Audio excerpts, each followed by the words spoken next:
Okay, we're still in section 2.6 on rational functions and asymptotes. And we're going to do a little bit of stuff with rational functions and asymptotes. But the main idea in this particular assignment appears to be to show you two functions that are actually identical functions for all points except just a few points that will make the denominator of f equal to 0. So I'm going to first show you why algebraically they appear to be the same functions, in that if you look at f here, this is the same thing as x minus 2 times x plus 2 all over x plus 2. And you can see what would happen if I canceled out the x plus 2's. I would just get the x minus 2. So it looks like it's the same function, and it's really close to being the same function. These two functions f and g, except that as you can see in the original function here of f, x cannot be negative 2. You can't get 0 in the denominator. So in part A, they ask for the domain of each. And you really only have one worrisome thing here for function f, and that is x plus 2 cannot equal 0. And that happens at negative 2. So I have to avoid negative 2 in my domain. So it's all numbers except negative 2. So that would be from negative infinity to negative 2, numbers to the left, and also numbers to the right from negative 2 to infinity. On the other hand, the domain of g, as you can see, this is the equation of a line.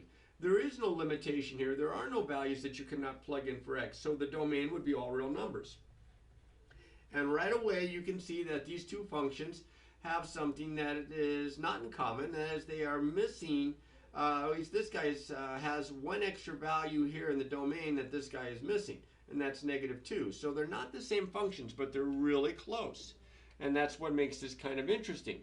So there's the domains, and then in part B it says find any vertical asymptotes of the function f. Well, the vertical asymptotes are going to occur when the value of what makes x equal to 0.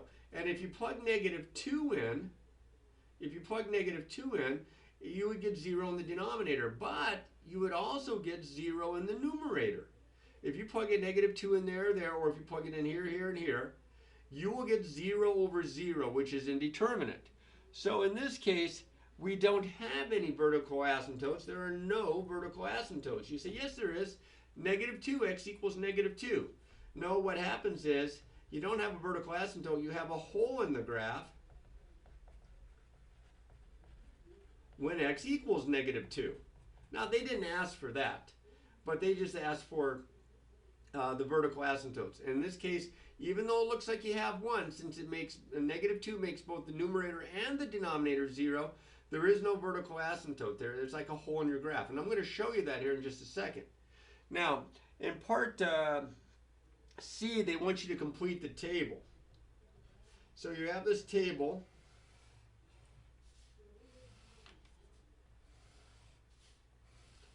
For x, f of x, and g of x. I'll raise this up just a little bit there. Well, I want to keep the functions on there. And they give you a bunch of numbers, negative 4, here, I think there's 7. So it's negative 4, negative 3, negative 2.5, negative 2, negative 1.5, negative 1, and 0. So here's first things first. And for the function f, remember, x can't be negative 2. It's not part of the domain. So right here, f of x can't be negative 2. I'm just going to put a little line like that. He might want you to write undefined or indeterminate, but I'm just going to put a little dash there because there's no value. For all the other numbers, these are going to be the same. Because remember, this guy simplifies down to this guy if you cancel out the x plus 2's. So I'm not going to plug into here. That'll take forever. I'm going to plug into here. If I plug negative 4 into here, I get negative 4 minus 2. That's negative 6. Now, not only is it negative 6 for g, it's negative 6 for h. Because remember, this would simplify, and you would just get this. If I plug negative 3 in, that would be negative 5 here, that would be negative 5 here. If I plug negative 2.5 in, that would be negative 4.5 here, because you're subtracting 2, this would be negative 4.5 here. Now here's the only one that's going to be different, because at negative 2, remember f's not defined, but for g, negative 2 minus 2 is negative 4. Then the negative 1.5 minus 2 is negative 3.5, so this would be negative 3.5, or vice versa. Negative 1 would be negative 3 here, so it would be negative 3 here, and then 0 would be negative 2 at both. Now, what does this mean? That means that this weird-looking rational function is actually going to look like the graph of a line, because they're equivalent, except there's going to be a hole in the line when x is negative 2. In fact, it'll be at the point negative 2, negative 4. So on my graphing calculator, I'm not going to be able to see that because there's not enough pixels to show you that. And you can see that I have the original f right there. I've got the other f's there for problems 20, 21, and 22 as well. But I'm only going to graph this first one here. So I'm going to go to zoom, and I'm going to graph in a standard. And I'm going to guess you're going to see a line. Now, right about at the point negative 2, negative 4, there's a hole in your graph right there. So graphically, it might look like this.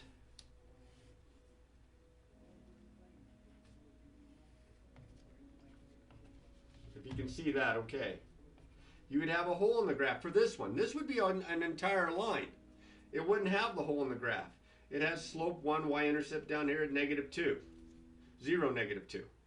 But this one is the same graph as this, except because of this one factor that's common, the top and bottom, I have a hole in my graph when x is negative 2. And you can see it does look like that line. All right, next guy up. Here are two other functions that look very, very similar. And you say, no, they don't. They don't look anything like one another.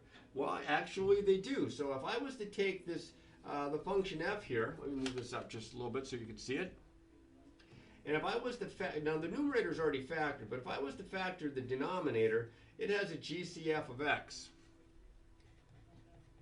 Then you see what would happen here? If I tried to simplify this, I would be able to cancel these x minus 3's, and I would be able to cancel a factor of x here with one factor of x here, leaving one factor of x. I'd get this. So these functions are exactly the same function, except this is going to be defined for all real numbers. It's a line. And here I can see I can't have 0 and I can't have 3.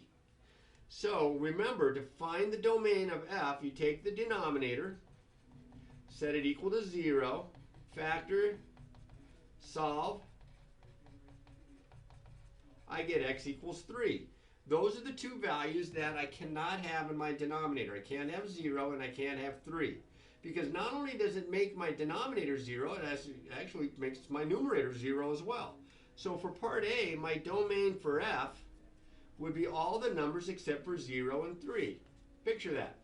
On the number line, here's 0 and 3. I can't have 0, I can't have 3, but I can have everything else. So this would equal from negative infinity to 0, parenthesis, from the stuff in between, from 0 to 3, parenthesis, and then greater than 3. From 3 to infinity, also notice the parenthesis. The domain for g is all real numbers, because again, it's the equation of a line. It's the equation of the line y equals x, right? G of x equals x. So, what do we have in the way of vertical asymptotes?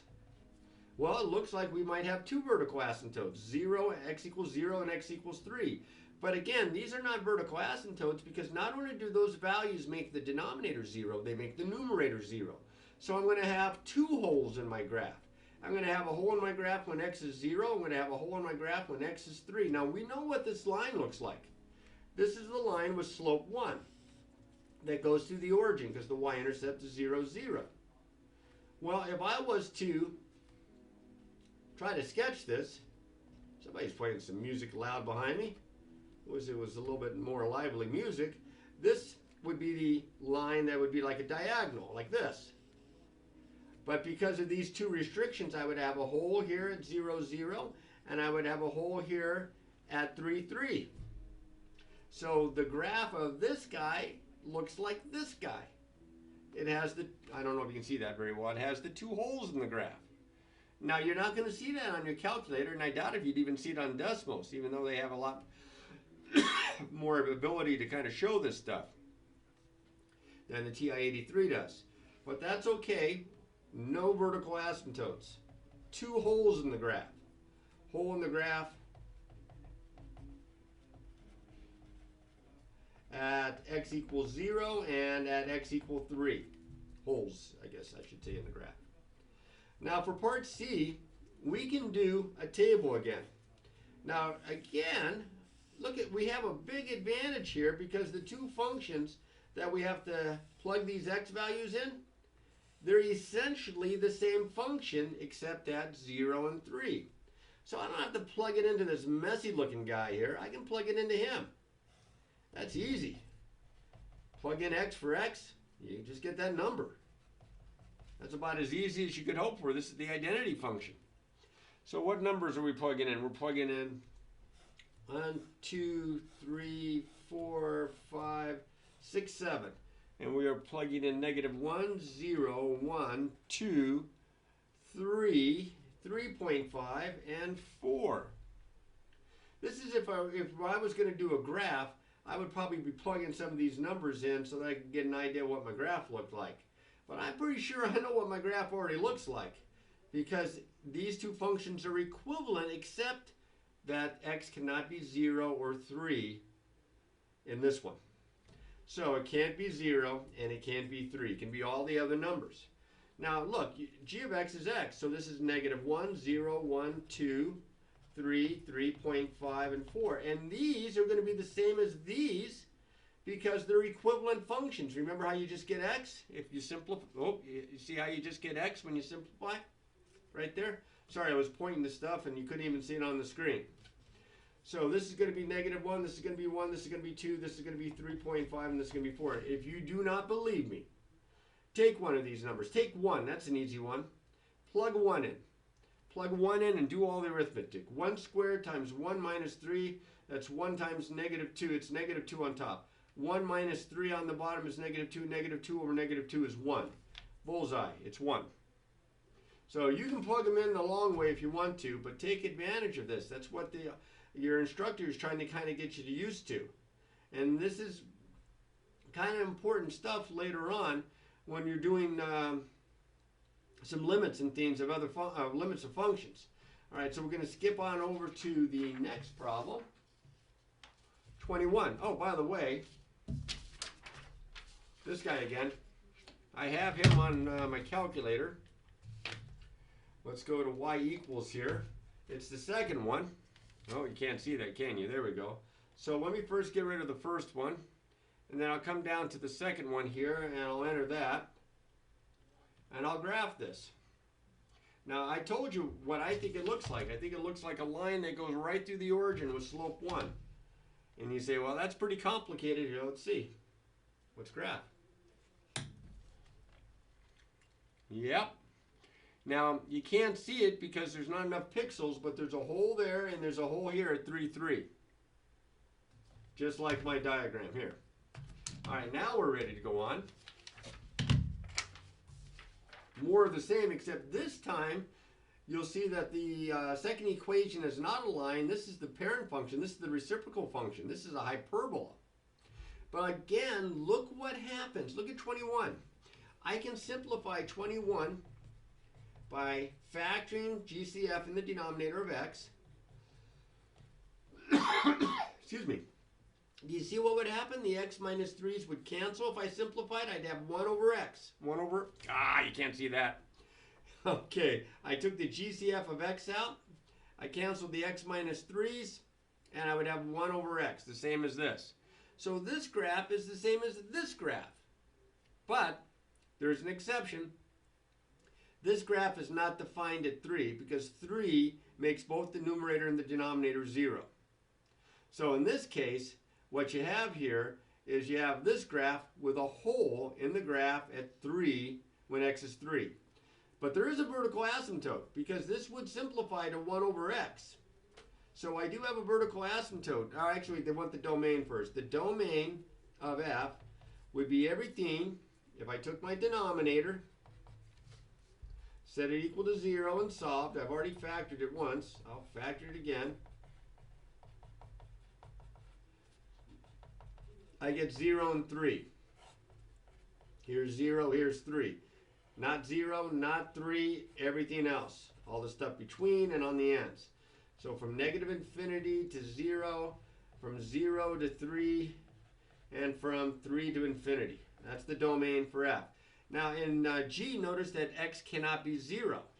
So the domain for G would be everything but 0, including the 3 there. So it would be from negative infinity to 0, and then from 0 to infinity. Okay, I do have one vertical asymptote. Because remember, this is 1 over x, and if x is 0, I have 1 over 0, that's undefined. So my vertical asymptote is at x equals 0, which is the y-axis. X equals 0 is my vertical asymptote. Not only is it a vertical asymptote to this guy, it's a vertical asymptote to that guy. But this guy also has a hole in the graph. Now, it's not asking you, and I keep writing it down, so you don't have to, but you have a hole in the graph when x equals 3. And if you plug 3 in, you'd be 3, 1/3. That would be the ordered pair. All right, so now they want that table. Guess I should have drawn out the tables prior to this video beginning, but I was in too much of a rush to, so my own fault. And I think there's 7 again. 3, 4, 5, oops, 6, 7. I have to squeeze those in. And the numbers are negative 1, 0, negative 0.5, 0, 0.5, 2, 3, 4. Well, F can't include the 0, and it can't include the 3, and G can't include the 0. But all the other ones. So if I was to plug these numbers in, I could plug them into the messy one here, or I could just plug it into these, because they're equivalent. These will be the same, these will be the same, these will be the same, these will be the same, these will be the same, and I'll have to figure this one out. So if I plug negative 1 into here, I get negative 1. It'll be negative 1 for this guy. You can do it the long way if you don't trust me. If I take negative 1/2, 1 divided by negative 1/2 is negative 2, because a half goes in twice, and it's a positive divided by a negative, so it's negative 2 times. So this is negative 2 and this is negative 2. Plug in positive 1/2. 1 divided by 1/2 is 2. So it's going to be 2 for both. Plug 2 in. 1 over 2 is 1/2. Plug 4 in. 1 over 4 is 1/4. Now for this one, I can plug 3 in and I get 1/3. So that's the table with all those values. And they're the same except at, well, here they're both undefined, but here one's defined but the other one is not, because I have a hole in my graph then. Now, I know what this guy looks like. He looks, let's see if I can squeeze this guy in here. I'm not going to get this perfect by any means, but I have a rough idea what the graph looks like because I know my parent functions. And this is a hyperbola. It has a branch here. It has a branch here. I'm never going to get this exact, but it'd be something like that. Here, it's going to look like this. It's going to have a hole in the graph right here at 3, and then continue, getting closer and closer and closer. Okay, this guy looks exactly like this guy, except it doesn't have the hole there. It's filled in. And these two functions are equivalent except at x equals 3. All right, and the last one is f of x equals 2x minus 8 all over x squared minus 9x plus 20. Now notice both the numerator and denominator can factor. The top has a 2 that can factor out, GCF. The bottom one looks like a trinomial that breaks down with an x and an x, and I need two numbers whose product is 20, whose sum is negative 9. I'm thinking negative 5 and negative 4. And look what happens. These could cancel. See, I would get 2 over x minus 5. That's my other function. So this function is equivalent to this function except that one number and that's the number that makes this 0. And that would be 4. Okay? If I was to take this denominator, set it equal to 0 and solve, which I've already factored, all right, I could get x minus 5 equals 0, x minus 4 equals 0. I'd have 5, and I'd have 4. If I add 5 to both sides, I add 4 to both sides. Those two values are not part of my domain. 5 is not part of this domain, but these two numbers are not part of this domain. So if I was to think of this on the number line, here's 4, here's 5. It'd be an open circle, everything between and everything on the ends. So for part A, the domain of f would be everything except 4 and 5. That would be negative infinity to 4, 4 to 5, and 5 to infinity. Notice all parentheses, no brackets. The domain for G is everything except for 5. So it would include the negative, or the 4 there. So it would be from negative infinity to 5, and then from 5 to infinity. The vertical asymptotes, well, there actually is one vertical asymptote. It's not only a vertical asymptote for f, it's also a vertical asymptote for g. Because even though these cancel, which means I'm going to have a hole in my graph when x is 4, I have a vertical asymptote because I can't have 5 right here. It makes the denominator 0, but not the numerator. So my vertical asymptote is x equals 5. And I have a hole in the graph when x is 4. So next, part C, I create a table.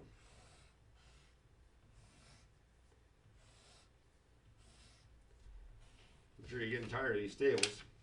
It's fourth one here. X, f of x, g of x. What are we plugging in? 0, 1, 2, 3, 4, 5, 6. 1, 2, 3, 4, 5, 6, 7. 0, 1, 2, 3, 4, 5, and 6. Now remember, I can't have 4 or 5, right? So for f, I can't have 4, I can't have 5. For g, I can't have 5. But all of these are going to match up. This only, well, this one will be different because this doesn't exist. If I plug in 0, I'm not going back to here to plug in 0. I'm going to plug 0 in here. So that'd be 2 over negative 5, or negative 2/5. I'm going to plug 1 into here. So that'd be 2 over negative 4, which is negative 1/2 when you simplify. I'm going to plug 2 in. That'd be 2 over negative 3, negative 2/3. I'm going to plug 3 in. That'd be 2 over negative 2. That'd be negative 1. I'm going to plug 6 in. That'd be 2 over 1, which is 2. And then here I'm going to have to plug 4 in. That'd be 2 over negative 1, which is negative 2. So there's my table. And you say, well, what the heck does this one look? Oh, I forgot to show you the graph. Doggone me. I mean, I already have the picture here. I forgot to show it to you. So let's go back just a second.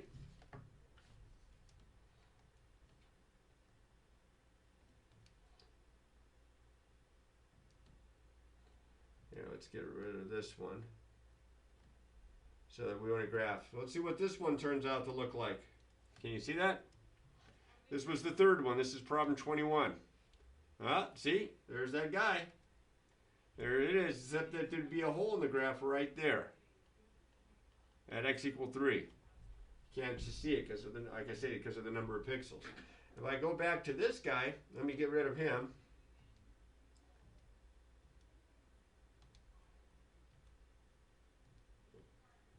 Okay, now, the graph of this is going to look like the graph of this, which is going to look like, and it's not going to be very good here because I can take the time to write this out on graph paper, but it's got a vertical asymptote at 5,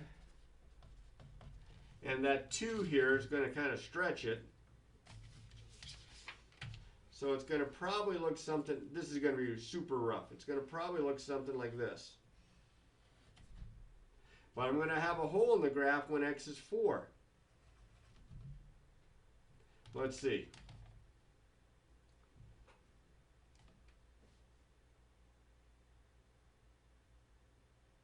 Okay, now the line, the vertical line that my calculator shows is the asymptote. It's not actually part of the graph. And as you can see, it looks a little bit like this, a little bit. Except that you can't see the hole in the graph. That's why you would have to try to graph this on graph paper.